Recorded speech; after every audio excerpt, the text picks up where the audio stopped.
বারাসাত মেডিকেলে নিহত চন্দ্রনাথ রথের ময়না তদন্তের জন্য 3 সদস্যের টিম গঠন। চন্দ্রনাথ রথের শরীরে 5টি গুলি লাগে, গুলিতে ঝাঁঝরা হয়ে যান চন্দ্রনাথ রথ। বুধবার রাতে মধ্যমগ্রামে দোহারিয়ায় গুলি করে খুন করা হয় শুভেন্দুর আপ্তসহায়ক এবং বারাসাত হাসপাতালে এই মুহূর্তে শ্রমিক ভট্টাচার্য তিনি পৌঁছেছেন। অনুষ্ঠানের আগে ব্যাঘাত ঘটানোর ষড়যন্ত্র শ্রমিকরা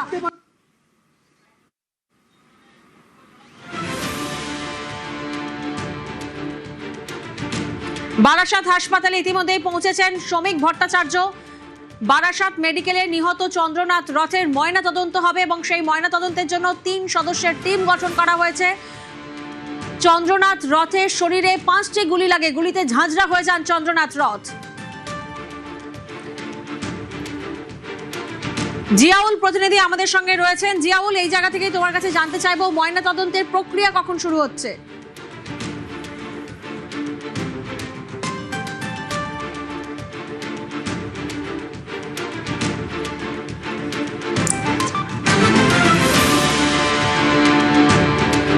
বারাসাত মেডিকেলে নিহত চন্দ্রনাথ রথের ময়না তদন্ত। গতকাল রাতে বুধবার রাতে মধ্যমগ্রামে দোহারিয়ায় গুলি করে খুন করা হয় শুভেন্দু অধিকারীর আপ্তসহায়ক চন্দ্রনাথ রথকে। গাড়িতে সেই সময় তার সঙ্গে আরো একজন ছিলেন, তিনিও গুলিবিদ্ধ হয়েছেন। শুভেন্দু অধিকারীর আপ্তসহায়ক চন্দ্রনাথ রথের হত্যাকাণ্ডে অভিযুক্তরা এখনো অধরা, তাদের খোঁজে তদন্ত শুরু করেছে পুলিশ। আমি গত 8 মাস ধরে একটা কথা বলে আসছি, 8 মাস যাবত আপনাদের বারবার বলেছি, আপনাদের মুখের সামনে বলেছি যে তৃণমূল সরকার চলে গেছে, তৃণমূল সরকার চলে যাচ্ছে, তৃণমূল সরকার চলে যাবে। কিন্তু সরকার চলে যাওয়ার পরে রাজ্যে অস্থিরতা তৈরি হবে, তৃণমূলকে মারবে।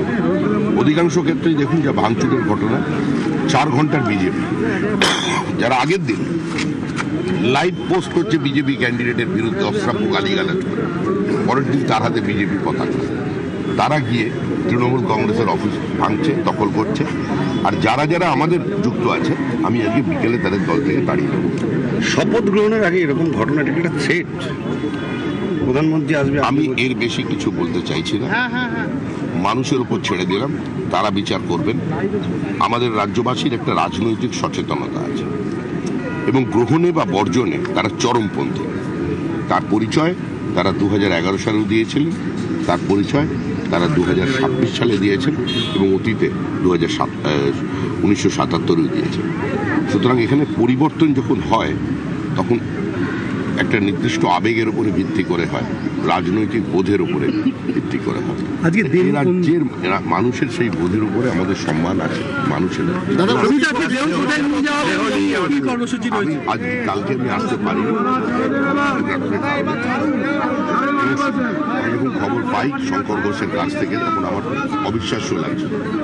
পরে একজন কলকাতার লব্ধ প্রতিষ্ঠ চিকিৎসক, তিনি ঘটনাচক্রে ওইখানে উপস্থিত ছিলেন, তিনি আমাকে ফোন করে জানান যে একজনের 2টো সরাসরি বুলেট ইঞ্জুরি আছে এবং সে মারা গেছে, ওখানে গুলি লাগলে বাঁচে না। আরেকজনকে অন্য জায়গায় পাঠানোর জন্য রেফার করছে, বাইরে নিয়ে যাওয়া হচ্ছে। এবং শুভেন্দু অধিকারীকেও জানেন।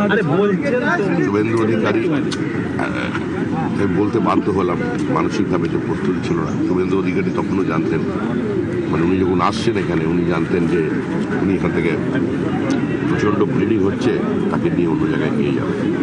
আমি তাকে খবর দিলাম যে ও আর নেই। দুর্ভাগ্যজনকভাবে এই ঘটনাটা ইনফরমেশনটা দিতে হল। এটা অত্যন্ত মর্মান্তিক, দেখুন এটা বলার ভাষা। আজকে কি দেহ নিয়ে চণ্ডীপুরে নিয়ে যাবে প্রথমে?